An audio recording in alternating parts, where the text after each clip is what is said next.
My unemployed daughter-in-law won $8 million in the lottery. That's when she kicked my son and me out of the house and said, "You're useless now. I don't need you anymore." I let out a laugh that could cut like a knife.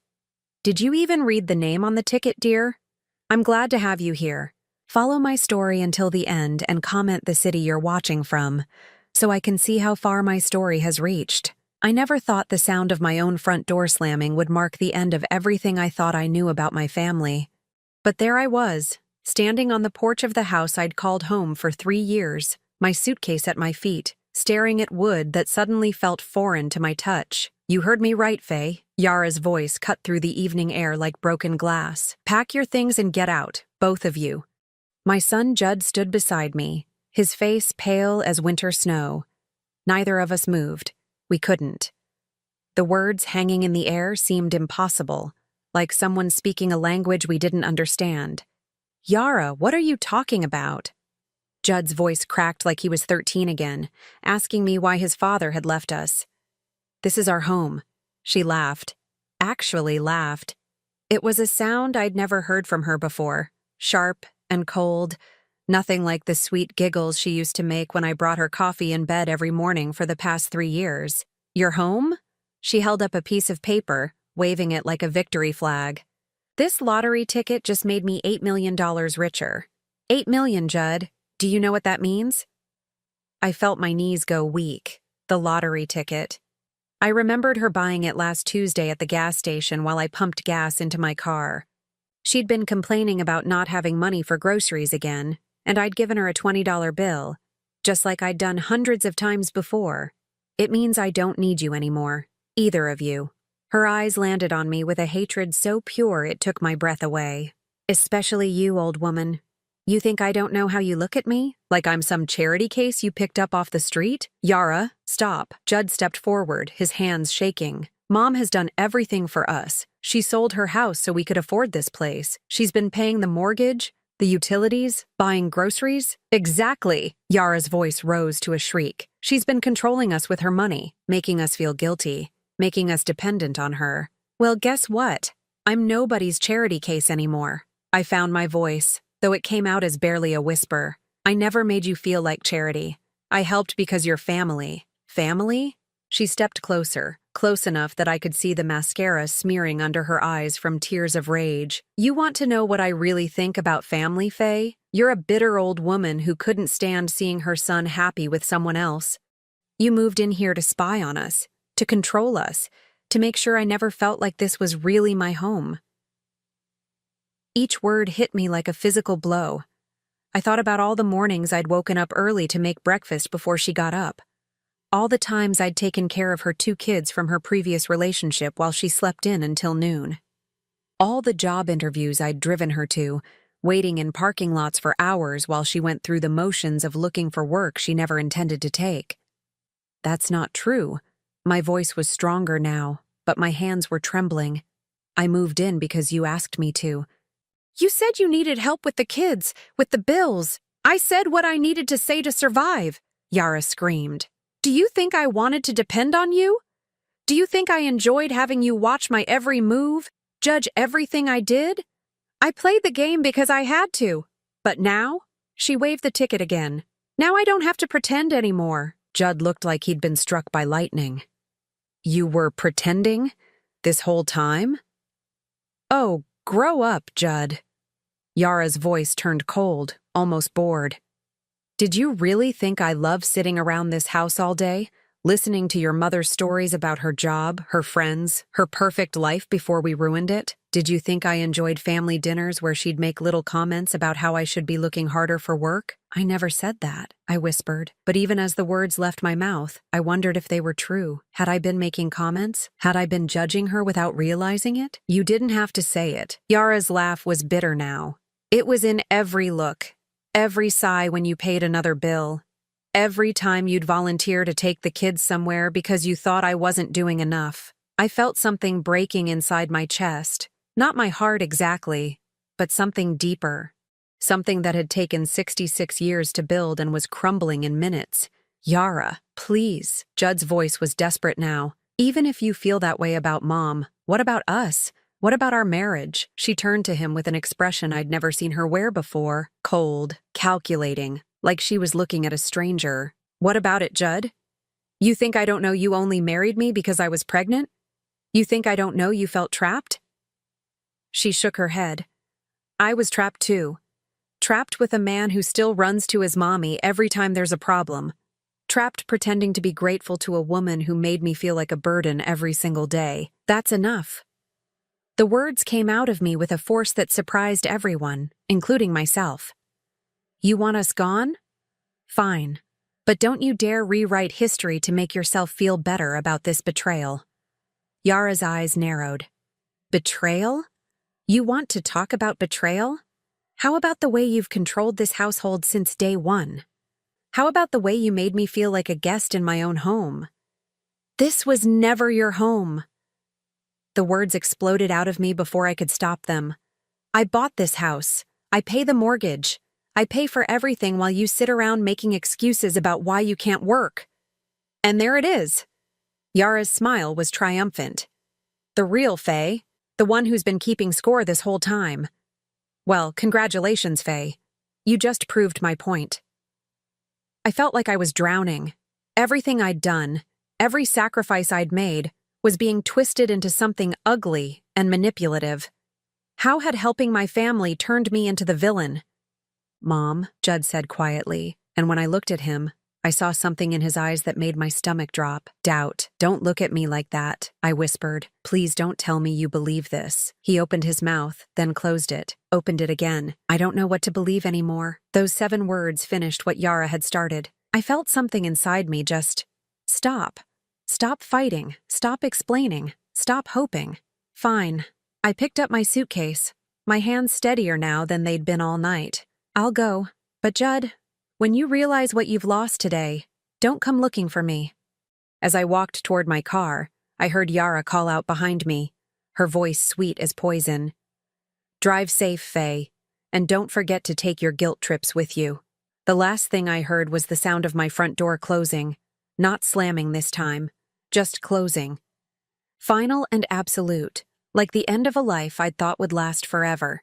I sat in my car in the parking lot of a 24-hour diner, my hands still gripping the steering wheel though I'd been parked for 20 minutes. The engine was off, but I couldn't bring myself to go inside. I couldn't bring myself to face the reality that I had nowhere else to go. My phone buzzed. A text from my neighbor, Margaret. Saw you leaving with suitcases. Everything okay? I stared at the message until the words blurred.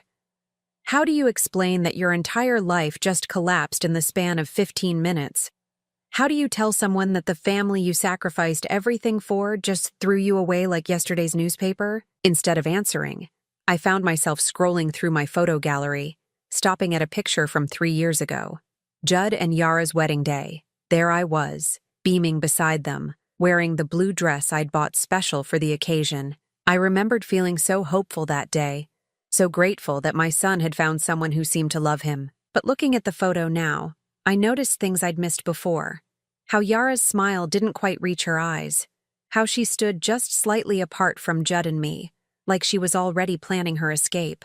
I should have seen it coming. The signs were all there. It started 2 months after their wedding. Yara showed up at my apartment, tears streaming down her face, holding her 2-year-old daughter, Emma, while her 4-year-old son, Marcus, clung to her leg. Faye, I'm so sorry to bother you, she'd said, her voice shaking, but my landlord is evicting us. I can't afford the rent anymore and I have nowhere else to go. Of course, I'd invited her in, made her tea. Let the kids play with the toys I kept for when they visited. She'd explained that she'd lost her job at the retail store because they were cutting hours, and childcare was so expensive that it didn't make sense to take just any job.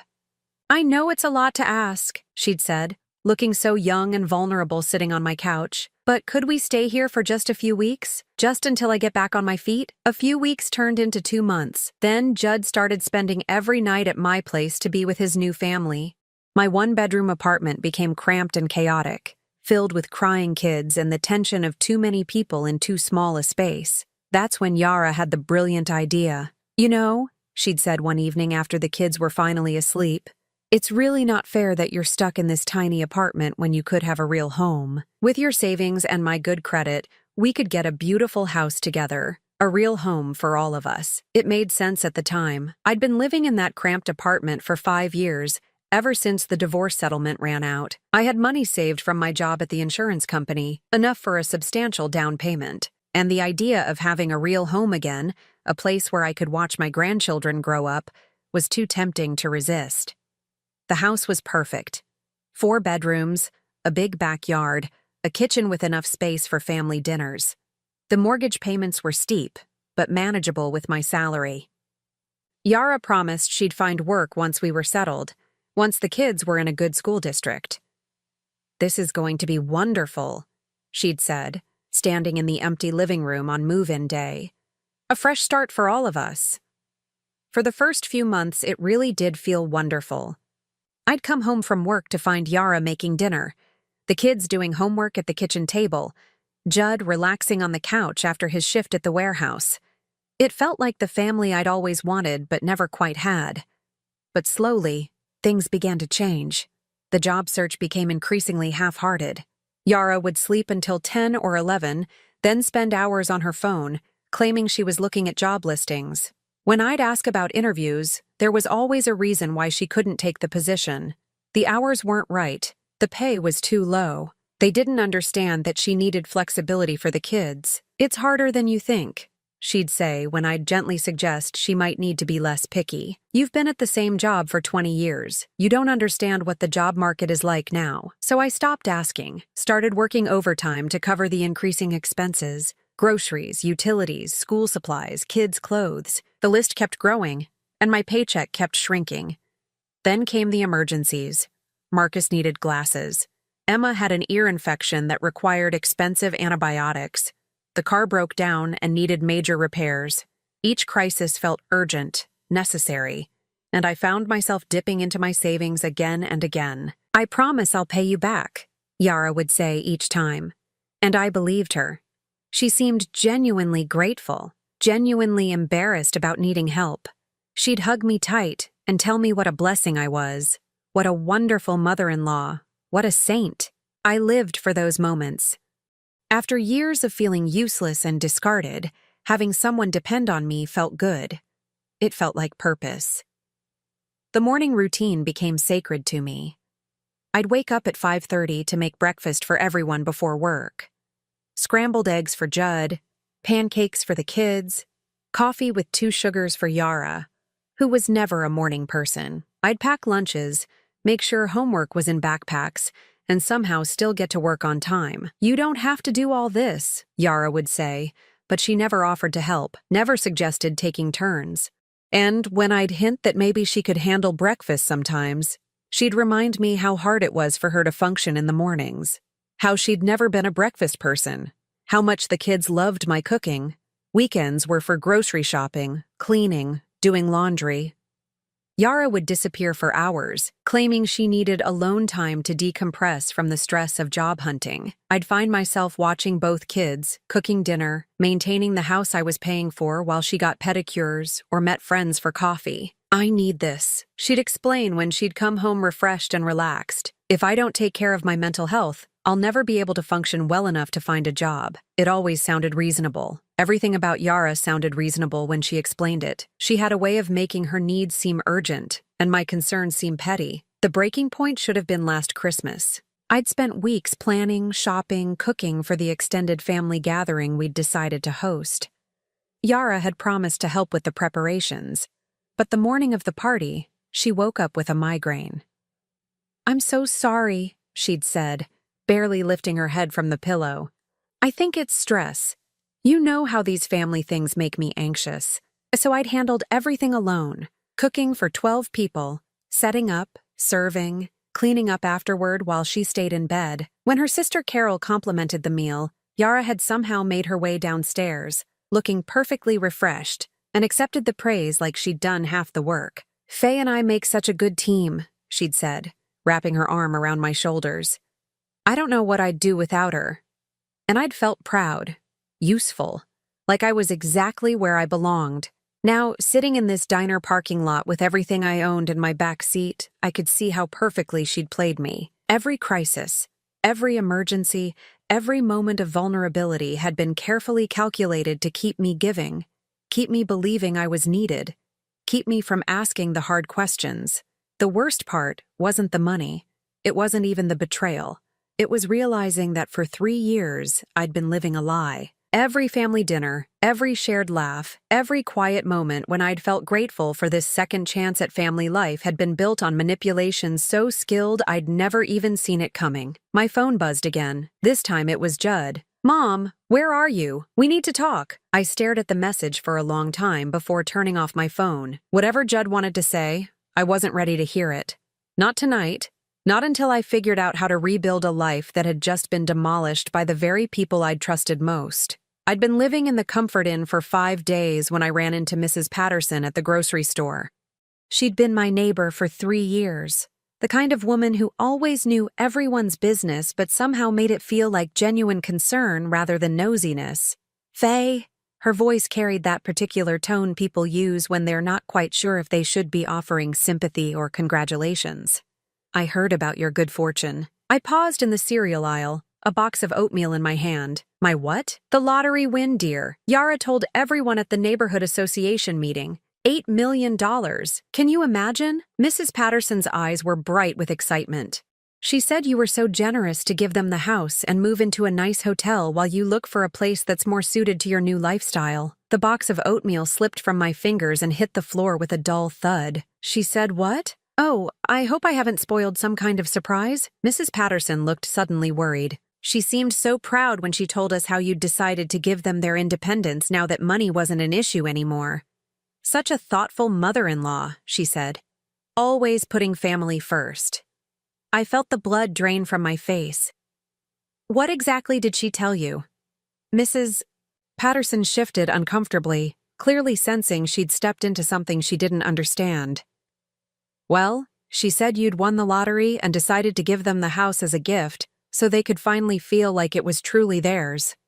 She was so emotional about it, saying how grateful she was that you'd been so selfless all these years, and now everyone could be happy and independent." The grocery store seemed to tilt around me. Yara hadn't just stolen my home and my family, she'd stolen my reputation. Rewriting the story to make herself look like the grateful recipient of my generosity instead of the manipulative woman who'd thrown me out with nowhere to go. "She said you were looking at condos in Florida," Mrs. Patterson continued, her voice growing smaller as she watched my expression. "Said you'd always talked about retiring somewhere warm." I'd never mentioned Florida, not once. But it was exactly the kind of detail that would make the story believable. The kind of lie that would explain why a 66-year-old woman would suddenly disappear from her neighborhood. "Faye, are you all right? You look very pale."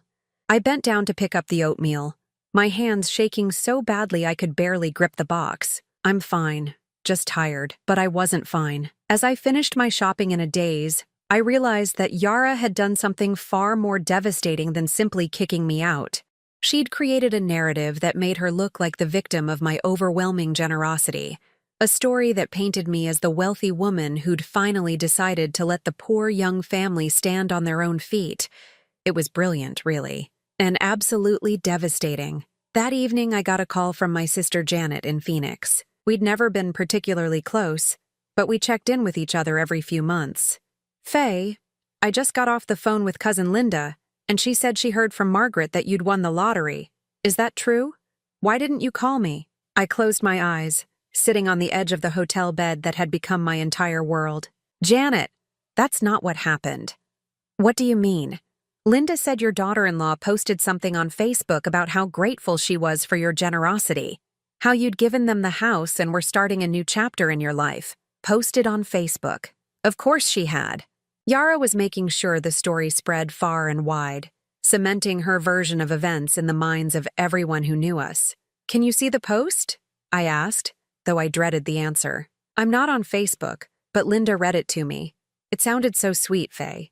She talked about what a wonderful mother-in-law you've been, how you'd supported them through hard times, and how excited she was that you could finally enjoy your winnings without worrying about anyone else. I felt sick. Yara had taken every genuine moment of our relationship and weaponized it against me. Every sacrifice I'd made, every bill I'd paid, every time I'd put their needs before my own was being reframed as the actions of a wealthy woman who'd finally decided to stop playing benefactor. "Janet, I need you to listen to me carefully," I said. "I didn't win the lottery. Yara did, and she kicked me out of the house I've been paying for. I'm living in a hotel." The silence on the other end of the line stretched so long I thought the call had dropped. "Janet? Faye, that doesn't make sense. Why would Linda make up something like that? And why would your daughter-in-law lie on Facebook? Because she's covering up what she really did." Another long pause. "Honey, are you feeling all right? Are you sure you're not confused about something?" Even my own sister didn't believe me. Yara's story was so much more palatable than the truth. Who wants to believe that a young mother would be so cruel to the elderly woman who'd supported her family? Who wants to think that someone could be that calculating, that manipulative? The lies were easier to swallow than the reality. Over the next few days, I started noticing the looks. The grocery store clerk who'd always been friendly was suddenly distant. The woman at the dry cleaner, who used to chat about her grandchildren, barely made eye contact. Word was spreading through the community, and I wasn't the hero of the story. Margaret finally called me directly on Thursday evening. "Faye, I'm confused. I've been hearing different versions of what happened with you and Yara, and I don't know what to believe." I felt a small spark of hope. "What have you heard?" "Well, Yara came by yesterday to ask if I could help her with something. She was crying, saying she felt terrible about how things had gone with you moving out. She said you'd been so generous with the lottery money, but that there had been some tension because she and Judd wanted to feel more independent." The hope died as quickly as it had appeared. "She said you'd been hurt that they didn't want you to stay and help manage the money, that you'd taken it as rejection when really they just wanted to prove they could handle things on their own." Margaret's voice was careful, like she was trying not to take sides. "She asked me to check on you, to make sure you were okay, because she was worried you might be feeling abandoned." "And what did you tell her?" "I told her I'd seen you leaving with suitcases and that you'd looked upset. She started crying harder and said she felt awful, that maybe they'd handled it wrong, but that they'd been so overwhelmed by the money and the attention that they'd made some poor decisions." I closed my eyes. Yara was covering all her bases, making sure that even the neighbors who might have witnessed my distress would understand it as the hurt feelings of a generous woman who'd been gently asked to step back. "Margaret, I need you to know the truth. I didn't win any lottery. I've been paying for that house for 3 years. Yara won the money and threw me out because she didn't need me anymore." The silence on the other end was deafening. "Faye," Margaret said finally, her voice gentle but skeptical, "that's a very serious accusation. Are you sure you're not maybe misunderstanding something? Maybe there was a miscommunication about the money?" "There was no miscommunication. She told me exactly what she thought of me and exactly why she didn't need me anymore. But honey, why would she go to the trouble of making up such an elaborate story about your generosity? Why not just say you'd had a fight?" Because Yara understood something I was only beginning to grasp. The truth made her look like a monster, but her version made her look like a victim of my overwhelming generosity, a young woman struggling to find her independence in the shadow of a wealthy mother-in-law who couldn't let go. Her story explained away every strange detail. Why I was living in a hotel instead of a luxury condo. Why I looked upset instead of celebratory. Why I'd left so suddenly without saying goodbye to longtime neighbors. In Yara's version, I was the difficult rich relative who'd taken offense at their desire for independence. I was the controlling woman who couldn't accept that they didn't need my help anymore. And the most devastating part was that people wanted to believe her story. Because it was easier than accepting that someone they'd known and liked could be capable of such cruelty. Because it preserved their faith in human nature to believe that family disputes were just misunderstandings that would work themselves out. As I lay in my hotel bed that night, listening to the traffic outside my window, I realized that Yara had done more than steal my money and my home. She'd stolen my truth. She'd made it impossible for me to tell my story without sounding bitter, delusional, or vengeful. She'd trapped me in a narrative where I was either a generous woman who should be grateful for the family's independence, or a crazy old lady making up wild stories about the sweet young mother who'd always been so appreciative of my help. And the worst part was, I was starting to wonder if anyone would ever believe me when I figured out how to prove what really happened. The hotel room had become my entire world, and in the silence of those four walls, memories I'd been avoiding started flooding back with painful clarity. It was as if losing everything had torn away the protective filter I'd been using to view my life, and now I could see patterns that had been invisible when I was living them. I kept thinking about the first time I'd met Yara. Judd had been so nervous, picking at his fingernails the way he used to do as a child when he was worried about disappointing me.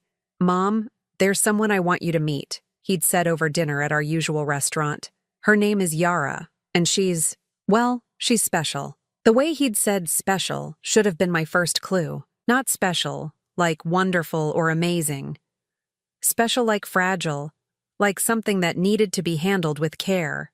When he'd brought her to my apartment the following week, I'd been immediately struck by how young she looked.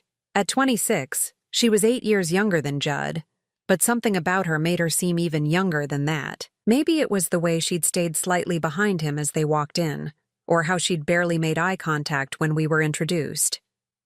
"It's so nice to finally meet you, Mrs. Holloway," she'd said, her voice soft and sweet. "Judd talks about you all the time." She'd been wearing a simple summer dress that looked like it might have come from a thrift store, and she'd kept her hands folded in her lap throughout the entire visit. When I'd offered her coffee, she'd asked for water instead. When I'd suggested ordering pizza for dinner, she'd insisted she wasn't very hungry. Everything about her had screamed, "Poor girl trying not to be a burden," and my heart had gone out to her immediately. Judd had filled in her story during that first visit, while Yara sat quietly, occasionally nodding or adding a small detail. She'd gotten pregnant young, married the father who turned out to be abusive, divorced him when the kids were tiny. She'd been struggling to make ends meet ever since, working retail jobs when she could find childcare, living in a series of cheap apartments. "She's been through so much, Mom," Judd had said, and the way he'd looked at her was like she was made of spun glass. "But she's the strongest person I know. I'd wanted to like her. More than that, I'd wanted to protect her." Here was this young woman who'd clearly had a hard life, who'd been let down by the men who should have taken care of her, and my son was looking at her like she hung the moon. But even then, something had felt off. It wasn't anything I could put my finger on, just a sense that the story was almost too perfect. The struggling single mother, the abusive ex-husband, the two beautiful children who needed stability. It was like a movie script designed to trigger every maternal instinct I had. I'd pushed those doubts away, telling myself I was being paranoid. Maybe I was just threatened by another woman coming into Judd's life. Maybe I was worried about losing my place as the most important woman in his world. The second time I'd met her, she'd been a different person entirely.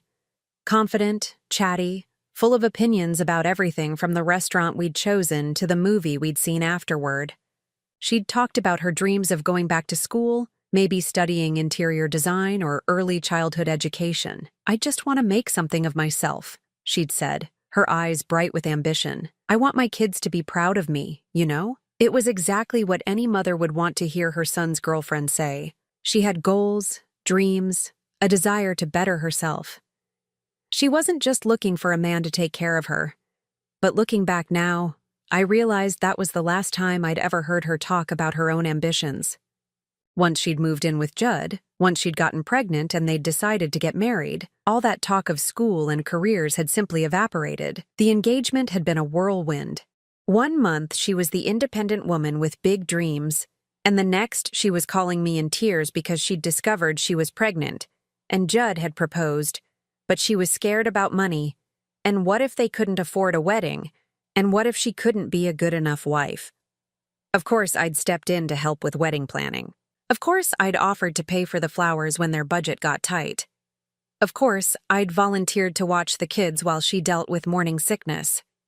Every crisis had been perfectly timed, perfectly designed to pull on my heartstrings and open my wallet. The morning sickness had been particularly effective.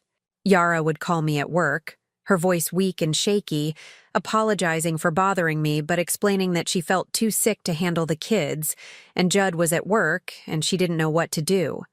I'd started using my lunch breaks to drive over and help. I'd bring soup, take the kids to the park, clean up the apartment while she rested. I'd felt so useful, so needed. Here was a young woman who trusted me enough to ask for help, who saw me as family even before she officially was. "I don't know what I would do without you," she'd tell me, tears in her eyes. "You're like the mother I never had." Those words had meant everything to me. After Judd's father had left, after years of feeling like I'd failed at marriage, like I'd somehow not been enough, having someone need me that way had felt like redemption. The pattern had been established so early, so subtly, that I'd never recognized it as manipulation.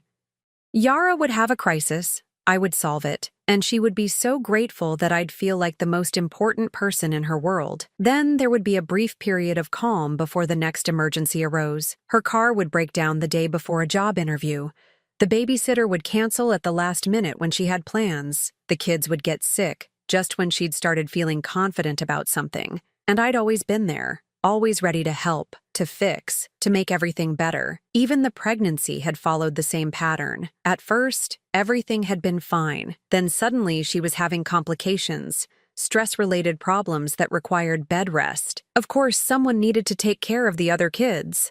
Of course, someone needed to handle the doctor's appointments and grocery shopping.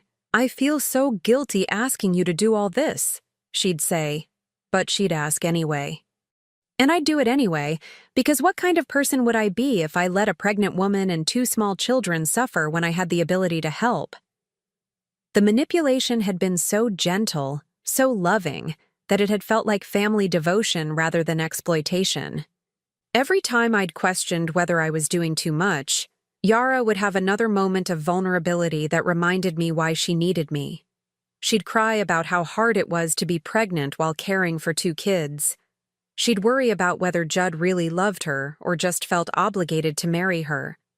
She'd confess her fears about not being a good enough mother, about her children growing up without stability the way she had, and I'd reassure her, support her, promise her that she wasn't alone in this, that she had family now, that I would always be there for her. Looking back, I could see how perfectly she'd played me. She'd studied my vulnerabilities and exploited them with surgical precision. My fear of being useless, my guilt about Judd's difficult childhood after his father left, my desperate desire to be needed, to matter, to be the kind of mother and grandmother who made a difference in people's lives. She'd given me exactly what I'd thought I wanted: a daughter who needed me, grandchildren who depended on me, a chance to be the maternal figure I'd always believed I was meant to be. But it had all been performance. Every tear, every crisis, every moment of gratitude had been carefully calculated to keep me giving more and more of myself, while she gave nothing in return. The worst part was realizing how many opportunities I'd had to see the truth. The way she'd never followed through on any plan that would have made her less dependent on me. The way her emergencies always seemed to coincide with moments when I might have pulled back or expected more from her. The way she'd gradually isolated me from other relationships by creating constant crises that required my attention. I'd stopped having lunch with my work friends because I was always rushing over to help Yara with something. I'd given up my book club because Wednesday evenings had become my regular babysitting night. I'd canceled weekend plans countless times because Yara was feeling overwhelmed and needed support. Slowly, methodically, she'd made herself the center of my world while making sure I remained nothing more than a resource in hers. And now, sitting in this hotel room with nothing but a suitcase full of clothes and a bank account that would last maybe 2 months, I finally understood the scope of what had been done to me. Yara hadn't just taken my money.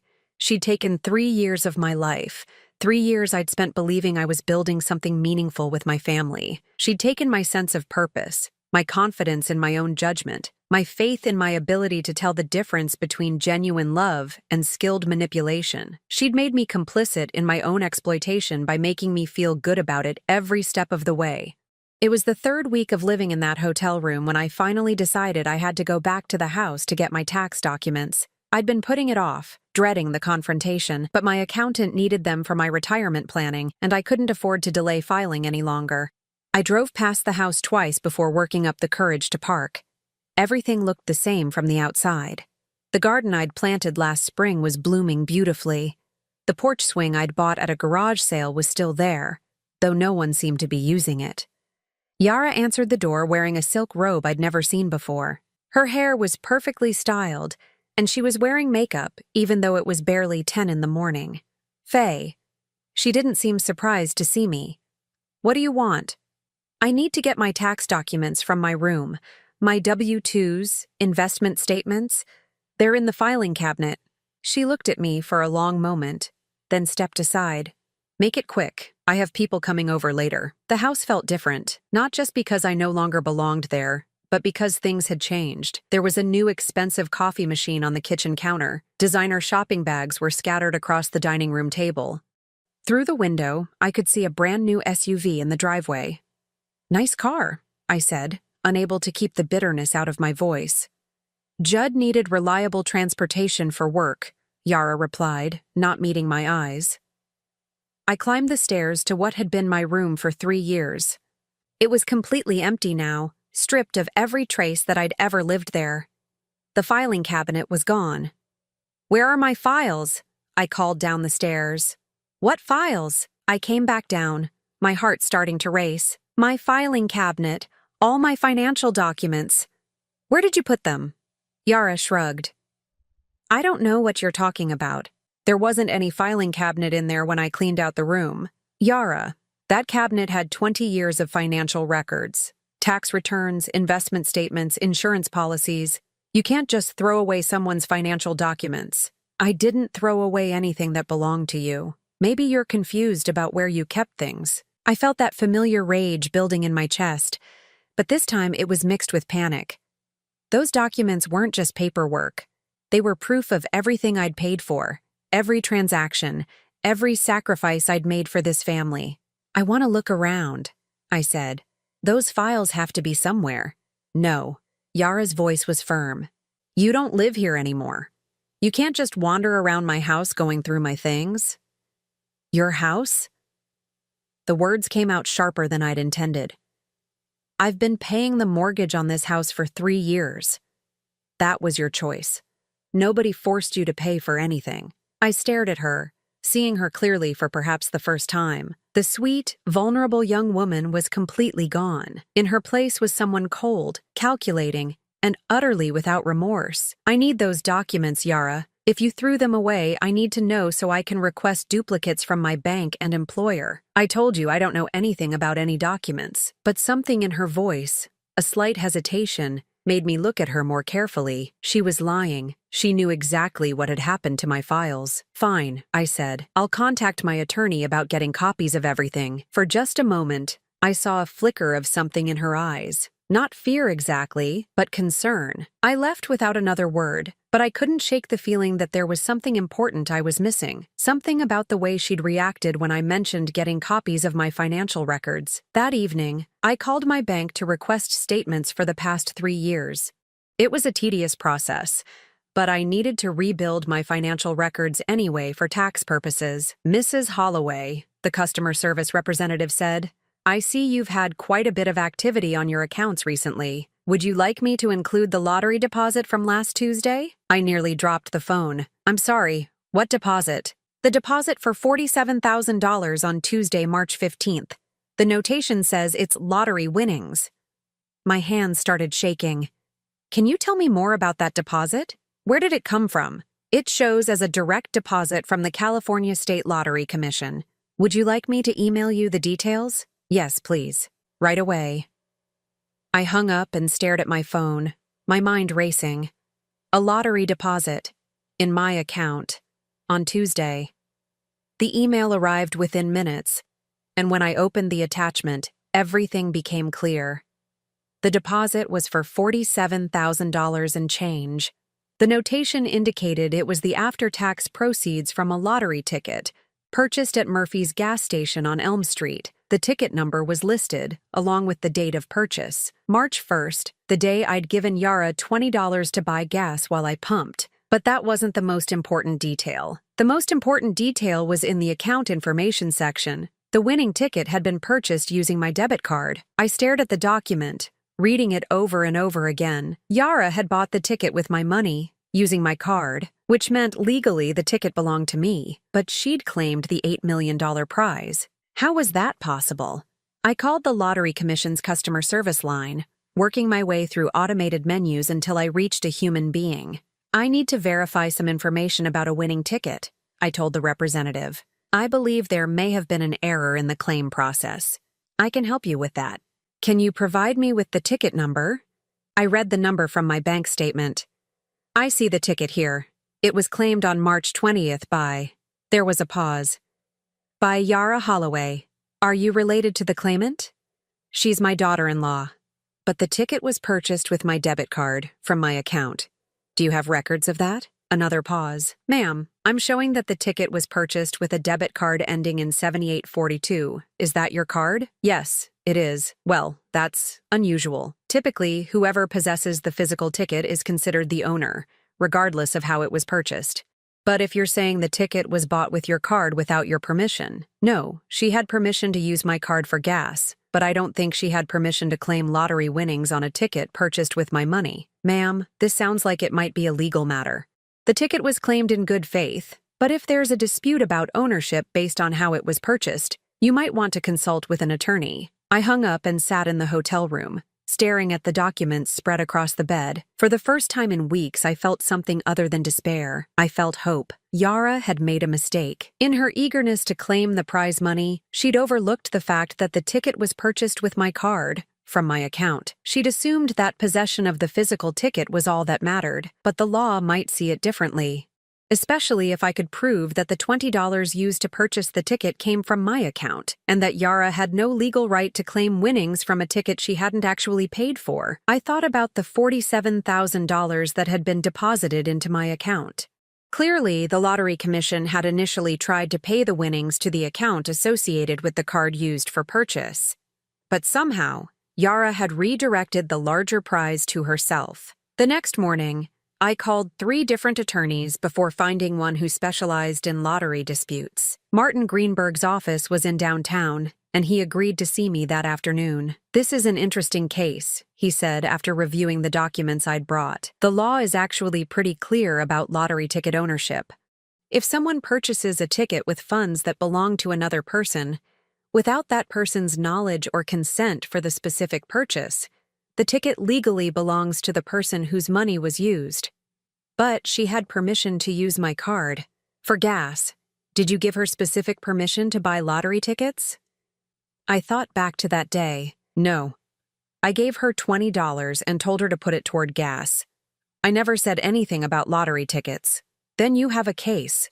The question is whether we can prove that the ticket was purchased without your specific consent, and whether we can demonstrate that your daughter-in-law knowingly claimed winnings that legally belonged to you. He leaned back in his chair. Tell me about your relationship with her. Has she ever used your money for other purposes without asking? For the next hour, I told him everything. The mortgage payments, the utilities, the groceries, the constant emergencies that always seemed to require my financial intervention. The more I talked, the more interested he became. Mrs. Holloway, he said finally, I think you may have more than just a lottery dispute here. What you're describing sounds like a pattern of financial exploitation. Combined with the lottery ticket issue, we might be looking at fraud charges. For the first time in a month, I smiled. A real smile.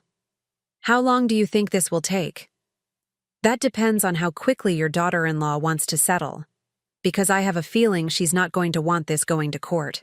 3 weeks after hiring Martin Greenberg, I was sitting in his office while he made the call that would change everything. I'd insisted on being there when he contacted Yara's attorney, wanting to hear her reaction firsthand. This is Martin Greenberg representing Faye Holloway, he said into the speakerphone. I believe your client has some documents that belong to my client. The voice on the other end was crisp, professional. Mr.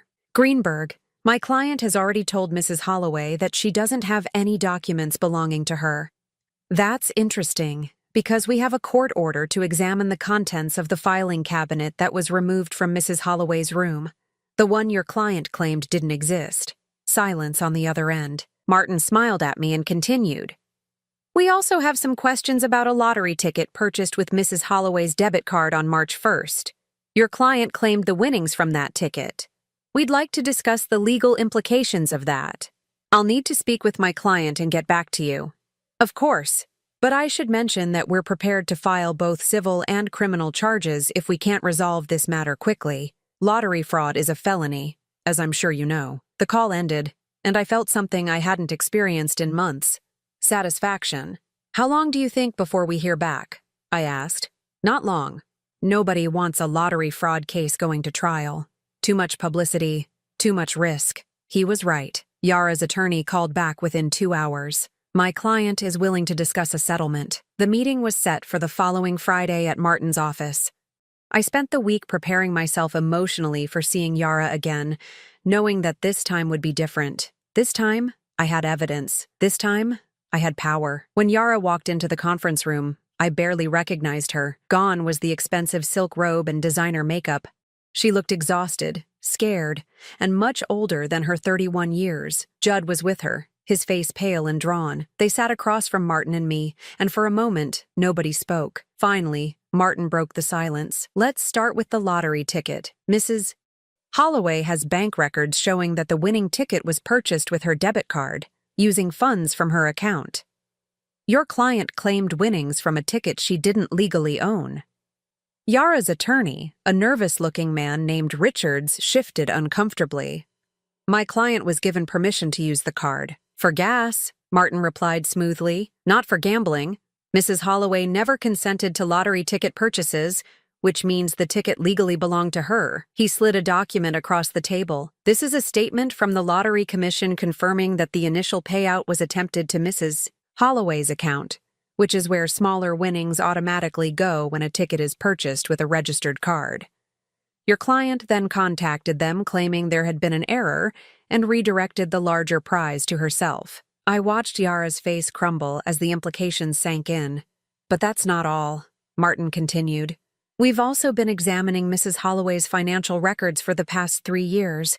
Would you like to see what we found? He opened a thick folder and began laying out bank statements, mortgage records, utility bills. Mrs. Holloway paid $247,000 in mortgage payments for a house where she wasn't on the deed. She paid $18,000 in utility bills, $31,000 in grocery bills for a family of 5, $12,000 in medical expenses for children who weren't legally her responsibility. The numbers kept coming, each one landing like a physical blow. I'd known I'd been supporting them, but seeing it all laid out like this, the scope of my financial contribution was staggering. In total, Mrs. Holloway invested $342,000 in supporting your client's family over 3 years. And when your client no longer needed that support, she not only terminated the relationship but also stole lottery winnings that legally belonged to Mrs. Holloway. Yara started crying. Not the manipulative tears I'd seen so many times before, but the desperate sobs of someone whose world was collapsing. I didn't know, she whispered. I didn't know the ticket was legally hers. But you did know it was purchased with her money, Martin said quietly. And you knew she'd been supporting your family for years. Yet when you claimed the prize, you had her removed from the home she'd been paying for. Judd spoke for the first time. Mom, I'm so sorry. I didn't know about the ticket. I didn't know any of this. I looked at my son, seeing genuine remorse in his eyes for the first time since this nightmare began. But I wasn't ready to forgive him yet. He'd chosen Yara over me when it mattered most.